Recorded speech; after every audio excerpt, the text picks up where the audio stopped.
आज हम अपने माँ बाप से माफी नहीं मांग सकते। तकब्बुर, गुरूर, अना। आज से 50 साल के बाद एक जिक्र होगा, एक शबाद हुसैन था, मर गया, कब्र कहां है उसकी क्या पता कहां मरा था, इतना बुरा इंसान था, न जाने कहां मरा। एक जिक्र होगा। मैं तो आपको क्यों कहूं भाई, मैं अपने आप को कह रहा हूं।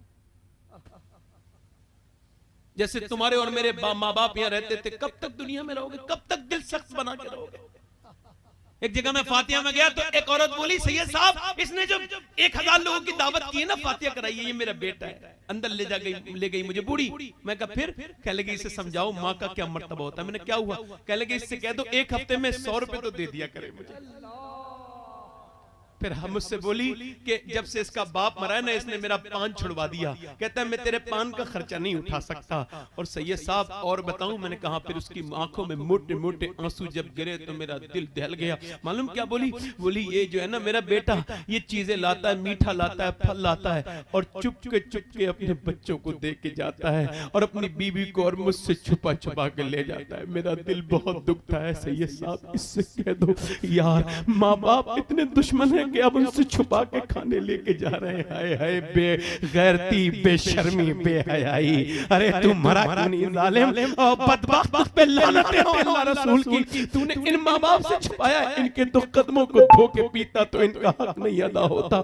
आज यार माओ को देखो तो जरा गौर तो करो, माओ से छुपा के। अम्मा आयशा फरमाती मेरे दरवाजे पे दस्तक हुई, मैंने खोला, एक औरत खड़ी थी, कहने लगी मैं भूखी हूँ उम्मुल मोमिनीन, मुझे कुछ दे दो, मेरे दोनों बच्चे भी भूखे हैं। कहती मेरे घर 3 खजूर थी, तीनों दे दी। उसने 1 खजूर अपने बेटे को दी, दूसरे बेटे को दी, और उसके बाद तीसरी खजूर मुंह में रखी। अभी बच्चे उसके खा के फारिग हो गए, माँ को देखने लगे। माँ ने देखा मेरे बच्चे भूखे तो खजूर मुंह से निकाली, और निकालने के बाद आधा टुकड़ा एक के मुंह में दे दिया, आधा टुकड़ा एक के मुंह में दे दिया। कहती मैं रोने लगी। मैं जब बहुत रोई तो हुजूर आए, कहा आयशा क्यों रो रही हो, क्या हो गया? कह लगी हुजूर या रसूल अल्लाह, मैंने आज एक माँ की ममता को देखा है। कहा क्या देखा? कहा वो खुद तो भूखी थी, मैंने 3 खजूरें दी तो 1 खजूर एक बेटे को दे दी, दूसरे को दे दी, और फिर उसने उसके बच्चे भूख की इल्तिजा भरी नजरों से माँ को देखा ना, तो फिर माँ ने अपनी खाईनी मुंह से निकाली और मुस्कुरा के आधी टुकड़ा एक बच्चे के मुंह में दे दिया, आधा टुकड़ा एक के मुंह में दे दिया। मेरे हुजूर रोने लगे। फरमाया आयशा इसी वजह से तो माँ का मर्तबा बुलंद किया है अल्लाह ने। अरे हुजूर सरकार वो मुस्कुराती भी चली गई। यार माँ एक बार चली जाए दूसरी बार नहीं मिलती। मैंने दुनिया की सारी शख्सियत देखी, दोस्त भी देखे, अहबाब भी देखे जो तेरी दौलत से मोहब्बत करते हैं, तेरी गाड़ियों से, मगर माँ तुझसे मोहब्बत करती है। बेवकूफ, तुझे ये समझ में नहीं आई भोले इंसान कि तेरी माँ को तुझसे कितना प्यार है। यार पहले मैं अख्तर रजा ज़ियाई साहब, ये हुजूर की महफिल है और ये जलवागरी हज़रत उमर का जिक्र हो रहा है। मैं ये बात बयान कर रहा हूँ, ये नदीम फैजी साहब बैठे हैं कि पहले मैं अपने घर जाता था रात के वक्त में, तो रात में मेरी अम्मी दरवाजा खोल देती थी। मेरी गाड़ी की आवाज सुन के मुझे दरवाजे पे दस्तक देने की जरूरत नहीं पड़ी, अब दस्तक भी देनी पड़ जाती है। मगर अब जो है ना 1.5 साल पहले उन्हें फालिज हो गया था, अब उनसे उठा नहीं जाता, बैठा भी नहीं जाता। अब मैं उनके पास जाता हूं तो वो जागी रहती है रात में। मैंने एक दिन देखा अम्मी आप रात को सोती नहीं? का सोती तो हूं। मैं कहा फिर जब तुम्हारी गाड़ी की आवाज आती है बेटा तो मैं जाग जाती हूँ। फिर मेरा हाथ पकड़ के एक दिन मालूम है क्या बोली? कि तुम हुजूर के जलसे में जाते हो, इतनी जाके दुआ कर देना कि मैं इस लायक हो जाऊं कि जब तुम आया करो तो तुम्हारे लिए दरवाजा खोल दिया करूं। अल्लाह अकबर। यार जिसकी माँ नहीं है उससे पूछो वो क्या बताता है, जिसका बाप नहीं उससे पूछो यार तुम्हारे बाप पे कौन कदर करेगा। जब तक पेड़ होता है कोई नहीं गौर करता, जब गिर जाए तो छांव याद आती है। एक आदमी में कहने लगा सही साहब मेरे बाप ने मुझे बेदखल कर दिया, दौलत से बेदखल। मैं कहा तुमने सताया होगा? कहा नहीं सताया तो नहीं। मैं कहा सताया नहीं। कहने लगा फिर मैं बोले दुआ कर दो।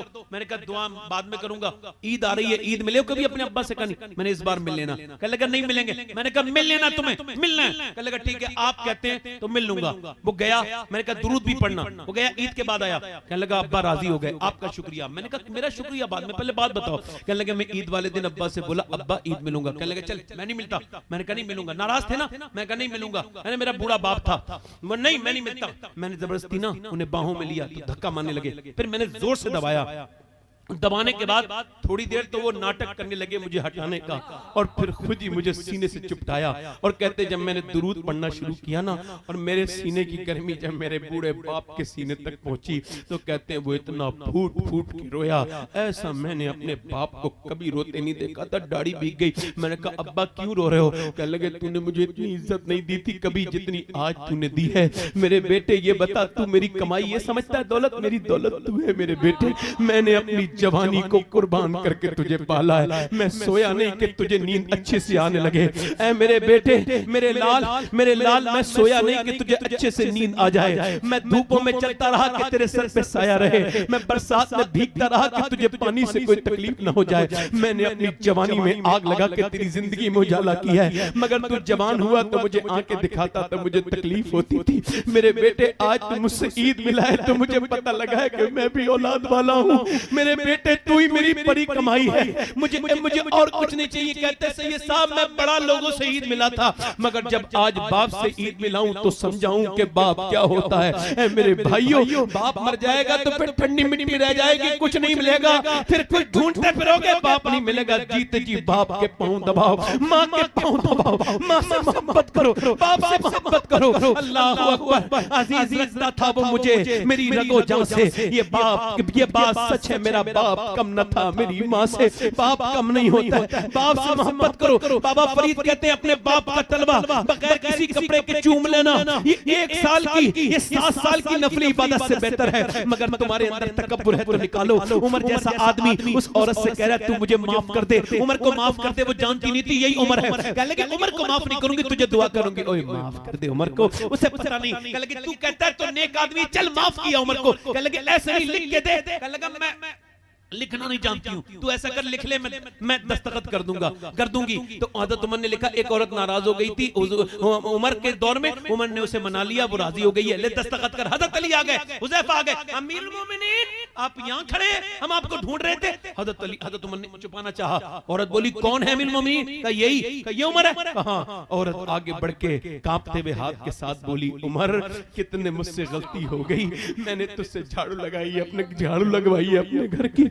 उमर मैंने तुझसे पानी गर्म करवाया, तू मैंने नौकरों की तरह तुझे बुलाती रही और तू आता रहा, तुझे कितना तू नेक इंसान है, मैं तुझे कितना बुरा कह रही थी। अल्लाह अकबर। उमर आगे बढ़े, आकर के अल्लाह अकबर। और मालूम है क्या जवाब दिया अख्तर रजा ज़ियाई साहब? जरा ये लफ्ज तो सुनो, मेरा तो कलेजा फट गया था जब मैंने पढ़ा था। लफ्ज क्या थे? उमर कहने लगे औरत ये बता तू कहाँ रहती है? मदीने में ना? अगर तू मदीने में परेशान रहेगी तो मैं हुजूर को जाके क्या जवाब दूंगा, ये बता। तेरी खिदमत तो उमर का फर्ज है ना। फिर उमर बोले लो ये रुक्का है, ये कपड़ा, ये रुक्का है, ये मेरा ये जो है पर्चा है, ये खत है। अली से कहने लगे अली मेरा इंतकाल पहले होगा, तेरा बाद में होगा। जब उमर मरे ना तो उसके सीने पे यही पर्चा रख देना। हुजूर आएंगे कब्र में, सरकार पूछेंगे कैसी हुकूमत की, तो कह दूंगा या रसूल अल्लाह एक बूढ़ी औरत नाराज हो गई थी, मैं उससे भी मना के आया हूँ या रसूल अल्लाह। यार उमर जैसे लोग अब कहाँ हैं? अब तो हमारे अंदर तकब्बुर हो गए। ओ लोगों अपनी अना को खत्म करो, अपनी बहनों से माफी मांगो, अपनी बीबियों से अपनी माओ से माफी मांग लिया करो। क्या जाता है, कह दो करो दुनिया में कुछ नहीं रखा। ये बुजुर्गों का पैगाम यही है, ये मोहब्बत फैलाओ नौजवानों। उमर ने पूरी दुनिया को ये करके दिखाया था। आज अल्लाह अकबर उमर का सदका हमें नसीब हो जाए। ये कौम जलील हो रही है, ऐ रब इस कौम पर रहम फरमा दे। अल्लाह अकबर। उमर ने कैसी हुकूमत की। सुभान। मैं आखिरी बात आपसे कर रहा हूं और ये असल में मैं लग जाता हूं ना, दिल मेरा लग जाता है। आखिरी बात कर रहा हूं चूंकि मुझे निकलना है। हाँ ना, मेरा तो दिल इस वजह से लगा है कि मैं कभी सोचता हूं ना, ये कोई वैसी बात नहीं कर रहा हूं, कभी कभी लगता है कि कल मर गया और हुजूर पूछेंगे तू तकरीर करता था तो किस दिल से करता था, तो क्या जवाब दूंगा? कितने दुनिया में मौलाना थे, मैंने तुझे मिंबर भी दिया था, शोहरत भी दी थी, तो तूने मेरी उम्मत के लिए क्या किया? आज नौजवान अपनी जिंदगी बर्बाद कर रहा है मोबाइल में, फिल्म में, ड्रामे में, गाने में, और उसे कोई पता नहीं, उसे कोई बताने वाला नहीं, ना उसका बाप बताएगा ना उसकी माँ। आखिरी बात, बनी इसराइल में एक औरत थी, इतनी हसीना थी, तौबा करने के वाक़यात। बस आखिरी बात, इतनी हसीना थी, उससे ज्यादा हसीन औरत नहीं थी। उलमा ने लिखा है जो उसे देखता था दूसरी मर्तबा जरूर देखता था, ऐसा हुस्न था उसका। उसने बहुत जल्दी तरक्की की, सारे नवाबों को अपने घर बुला लिया, उनकी दौलत लूट ली, फकीर बना दिया उन्हें, अपने आप बड़ा महल बनाया। बड़े महल में रहती थी, बड़े महल का बड़ा दरवाजा, उसमें दुल्हन बन के बैठती थी, दिन में ग्राहक तय करती थी, कस्टमर, बहुत महंगी हाई फाई कॉस्टली थी वो, बहुत महंगी फीस थी उसकी, और वक्त देती थी, उसके पास बुकिंग चलती थी लंबी लंबी। एक दिन एक नेक आदमी उधर से गुजर रहा था, उसने भी उसे देख लिया, अल्लाह वाला था कोई, मगर उसके ऊपर भी असर हो गया। वो एक महीने तक लगातार कहता रहा, या अल्लाह उस औरत का असर हो गया, मुझे बचा ले, मगर दिल से निकल ना सकी बात। आपको बताऊं, मुझे दलफसानी फरमाते हैं जिना की शुरुआत आंख से होती है। कैसे? आंख से। आंख देखती है, दिल पसंद करता है, और शर्मगाह इस फेले बद को कर जाती है, शर्मगाह इस फेले बद को कर जाती है। और ये फेले बद कितना बुरा है आपको पता है? हुजूर फरमाते जब कोई जिना करता है तो ईमान उसके अंदर से अलग हट के खड़ा हो जाता है, और कहता है मैं इसके जिस्म में नहीं रह सकता, ये इतनी बदकारी कर रहा है। यार बहन तो बहन होती है ना, किसी की हो, ये बदकारी करने वालों से गुजारिश करता हूं मेरी तरफ देखें लोग। अल्लाह फरमाता है मैं जन्नत में, अगर महबूब, हदीस कुदसी है, अल्लाह फरमाता है महबूब अगर मैं जानी को माफ भी कर दूंगा ना तो फिर जन्नत में अपना दीदार नहीं कराऊंगा। अल्लाह अकबर, वो कितनी गंदी आंखें हैं जिन्हें रब अपना दीदार नहीं कराएगा। लोगों, जिंदगी बर्बाद होती चली जा रही है। जिना मुकाफात अमल है, जो जिना करेगा उसकी बेटी उसकी बहन से बदला लिया जाएगा। वो लोगों अपनी जिंदगी में तौबा कर लो। वो आदमी 1 महीने रोया मगर दिल से उसके असर नहीं गया,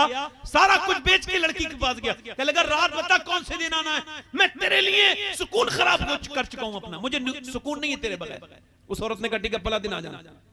उसे क्या पता क्या मसला है। वो आया फला दिन, सारी दौलत उसे दे दी थी, फला दिन आया और कमरे में गया, खूबसूरत कमरा, सजी हुई लड़की, बेहतरीन मुअत्तर और बेहतरीन हसीना अपने वक्त की। आगे बढ़ा और कांपते हुए हाथों के साथ बात करने लगा, और फिर उसके हाथ पे हाथ रखने लगा। हाथ अभी उसके हाथ से टच नहीं हुआ है, अंधेरा कमरा है, कैसे रानाइयों का हजर हुजरे उरूसी है, मगर नेक लोग नेक होते हैं। हाथ आगे बढ़ाया ना, एकदम कांप के पीछे को हट गया और कांप के हट के रोने लगा। औरत ने कहा क्या हुआ? कहा जा रहा हूं, मेरी तबीयत बिगड़ रही है। का सही बता, यहाँ तबीयत ठीक हो जाती है, सही बता। का सही मत पूछ, का सही बता। का सही बताऊं कहां?